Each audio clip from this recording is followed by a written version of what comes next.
Hey everyone, it has been a bit, hasn't it?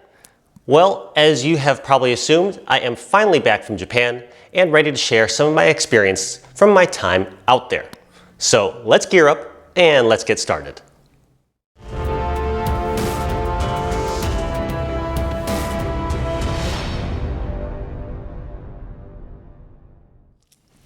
Hey there, what is up you guys? I am Jerry Lai and welcome back to my sports photography channel. For those of you joining me for the very first time, I currently serve as the Director of Content and Photography at USA Today Sports. And I have been lucky enough to have been in the photojournalism industry for the past 17 years. And my goal for the channel is to help you become a better sports photographer. If you think that I can help you out, hit the like button and subscribe. I know that a lot of you regular viewers were probably hoping to see a lot of images that I took at the Tokyo 2020 Olympic Games. But instead, all I left you guys were a bunch of scenics that I posted on Instagram. I am sorry to disappoint you that we're hoping to see a little bit more, but as I mentioned very briefly in my past video, my role at the Olympics has changed over the years. While true, the first 3 games I worked in 2008, 2010, and 2012 were mostly as a photographer, but from Sochi onwards, I have worked primarily as a photo editor or a photography manager. It's definitely not glamorous work. You won't find my name in the paper or online anywhere. But that's okay to me because I know it is just as important of a job as the men and women who push the buttons and take the actual photos. So today I thought it would be very interesting to share a little bit of my experiences on what it's like to prepare and work behind the scenes. To begin, as a photo editor and photo manager, I am on site at the Olympics much longer than the photographers. From start to finish, I was in Tokyo for 30 days, whereas the photographers would generally arrive 1 week prior to the opening ceremony. So about 20 to 21 days.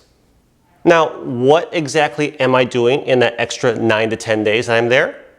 I'll tell you.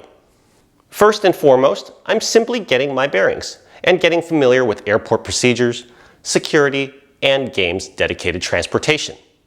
This was of particular importance to the Tokyo Olympics, aka the COVID Olympics. I'm sure you all have heard the stories or have seen various news features, but there were a lot of hoops that we had to jump through, not only to arrive and work in Japan, but to get around town. For example, arriving into Japan was a little bit of an adventure. We had to get 2 negative COVID tests before departure, and upon arrival, we had to go through numerous document check stations, as well as take another COVID test.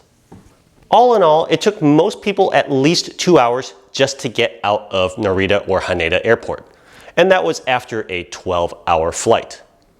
For those of you who know Japanese culture and bureaucracy, you'll know that there's not a lot of room for flexibility. So in a way, it was kind of good that I was the guinea pig and got there early and got to see firsthand what procedures were in place so that I was able to warn the colleagues who are coming a little bit later so that they know what to expect and are not taken by surprise. Now, another wrinkle with our travel in the Tokyo Olympics was that we weren't allowed to use public transportation in our first 14 days after arrival. This was a big hassle because if you know Tokyo, public transportation is the key to efficient travel within the city. Yeah, we could still get from point to point and to work, but it meant that we were traveling through transit hubs by designated media buses, which would often turn a 30-minute journey into a 90-minute journey. This transportation hurdle was a challenge for me as a manager because when it came to assigning photographers during the games, it meant that I would have to budget extra time for photographers to get from hotel to venue or venue to venue. This meant that when scheduling, I wouldn't be able to assign them to as many events in a day as I would previous Olympics.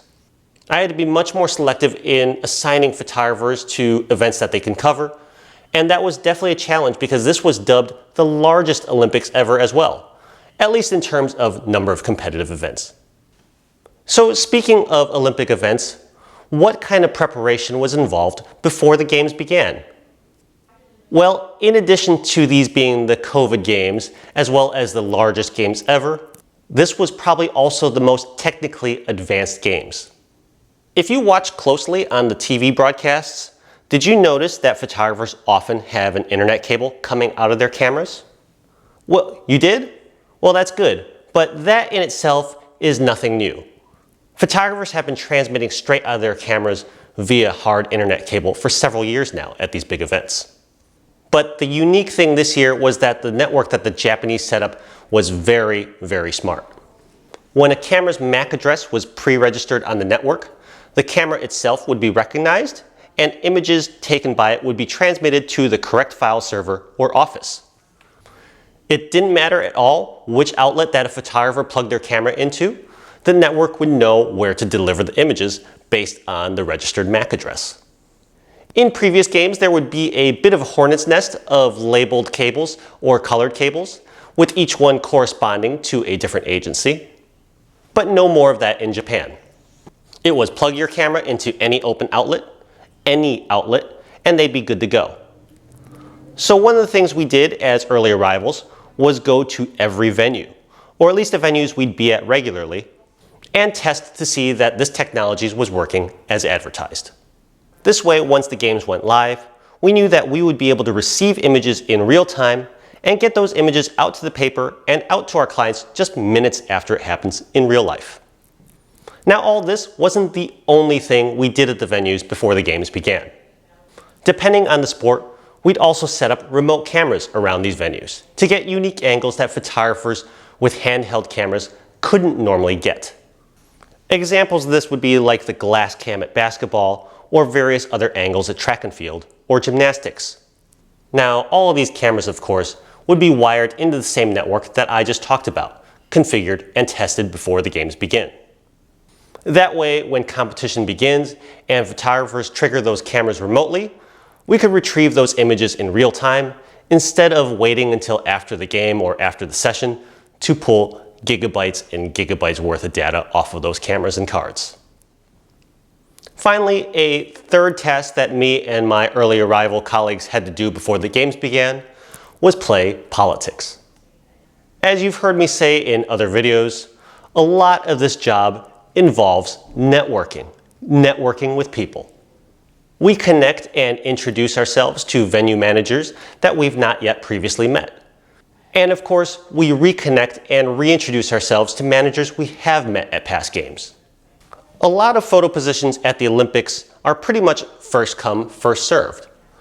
But by laying a little bit of groundwork and explaining our goals and what we hope to capture at any given competition, we are often then considered for better photography spots or access. So as you can see, there is plenty of work to be done before the games actually begin. It's definitely not the most glamorous work, and none of us who arrive early doing this prep work get any credits or bylines for it. But our photographers' access and success most certainly depends on this groundwork that we lay. I hope you all found this glimpse behind the scenes interesting, and if you did, I'd really appreciate it if you hit that like button and considered subscribing. Don't forget to also hit that notification bell so that you can be alerted as to when I upload a new video or insights on the sports photography business. Thank you very much again for watching. I can't wait to see you all again next time. Bye.